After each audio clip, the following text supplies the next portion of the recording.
નમસ્કાર, સ્વાગત છે. ભારતીય રાજકારણમાં હમણાં જ એક મોટો વહીવટી ફેરફાર થયો છે.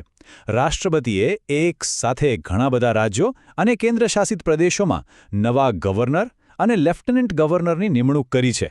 હવે સવાલ એ છે કે આ ફેરફાર આટલા મોટો કેમ છે અને કોને ક્યાં નવી જવાબદારી મળી છે? ચાલો આ બધું જ વિગતવાર સમજીએ. તો આપણે આ બધી નિમણૂકોને સ્ટેપ બાય સ્ટેપ સમજીશું. સૌથી પહેલાં તો આ વહીવટી ફેરબદલની જાહેરાત કેવી રીતે થઈ એ જોઈશું. પછી દિલ્હી અને લદ્દાખના નવા એલજી કોણ બન્યા છે એના પર નજર નાખીશું. ત્યાર પછી બિહાર, તામિલનાડુ, હિમાચલ, તેલંગાણા અને છેલ્લે મહારાષ્ટ્ર, નાગાલેન્ડ અને બંગાળમાં કોને ગવર્નર બનાવાયા છે એની વાત કરીશું. ચાલો તો શરૂઆત કરીએ મૂળ જાહેરાતથી. આ બધી ચર્ચા શરૂ જ ત્યાંથી થઈ. જુઓ, જ્યારે આટલા બધા ગવર્નર્સની એક સાથે બદલી થાય ને તો એ ખાલી એક સામાન્ય ફેરફાર નથી હોતો. એનાથી આખા દેશના રાજકીય અને વહીવટી સમીકરણો પર અસર પડે છે. અહીં સમજવા જેવી વાત એ છે કે આ ફેરફાર કેટલો મોટો છે. આ કોઈ એક કે બે રાજ્યની વાત નથી, પણ રાજ્યો અને કેન્દ્રશાસિત પ્રદેશો બધાને આવરી લેવાયા છે. જ્યારે આટલી બધી નિમણૂકો એક સાથે થાય તો એવું લાગે છે કે આ કેન્દ્ર સરકારની કોઈ મોટી સુનિયોજિત યોજનાનો જ એક ભાગ છે. સારું, તો હવે સીધા જ નામો પર આવીએ. શરૂઆત કરીએ બે સૌથી મહત્વના કેન્દ્રશાસિત પ્રદેશોથી. એક તો દેશની રાજધાની દિલ્હી અને બીજું વ્યૂહાત્મક દ્રષ્ટિએ ખૂબ જ અગત્યનું લદ્દાખ. તો દિલ્હીના નવા લેફ્ટનન્ટ ગવર્નર બન્યા છે તરનજીત સંધુ અને બીજી બાજુ લદ્દાખમાં આ જવાબદારી મળે છે વી.કે. સક્સેનાને. હવે જુઓ, આ બંને પદ ખૂબ જ પાવરફુલ છે.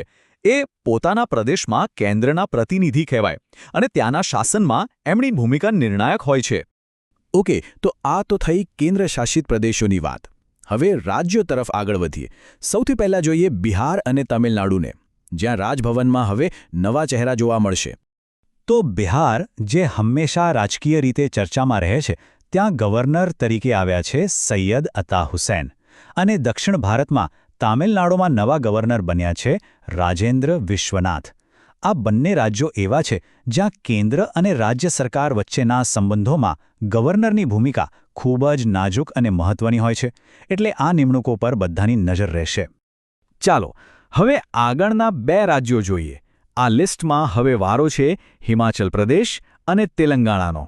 જોઈએ કે ત્યાં કોને આ જવાબદારી સોંપવામાં આવી છે. તો પહાડી રાજ્ય હિમાચલમાં ગવર્નર તરીકે કુવિંદર ગુપ્તાની નિમણૂક થઈ છે અને બીજી તરફ દક્ષિણના રાજ્ય તેલંગાણામાં શિવપ્રતાપ શુક્લને નવા ગવર્નર બનાવવામાં આવ્યા છે. અને હવે આપણે આ મોટા ફેરફારના અંતિમ તબક્કામાં છીએ. આ છેલ્લી યાદીમાં ત્રણ મહત્વના રાજ્યો છે: મહારાષ્ટ્ર, નાગાલેન્ડ અને પશ્ચિમ બંગાળ. ચાલો જોઈએ અહીં કોણ આવ્યું છે. અહીં પણ દેશના અલગ અલગ ખૂણાઓમાંથી નિમણૂકો થઈ છે. પશ્ચિમ ભારતમાં મહારાષ્ટ્રના નવા ગવર્નર બન્યા છે જિષ્ણુદેવ શર્મા. પછી સીધા ઉત્તર પૂર્વમાં જઈએ તો નાગાલેન્ડમાં નંદકિશોર યાદવને ગવર્નર બનાવાયા છે. અને પૂર્વમાં પશ્ચિમ બંગાળ જેવા રાજકીય રીતે હંમેશા ચર્ચામાં રહેતા રાજ્યની કમાન હવે આર.એન. રવિના હાથમાં છે.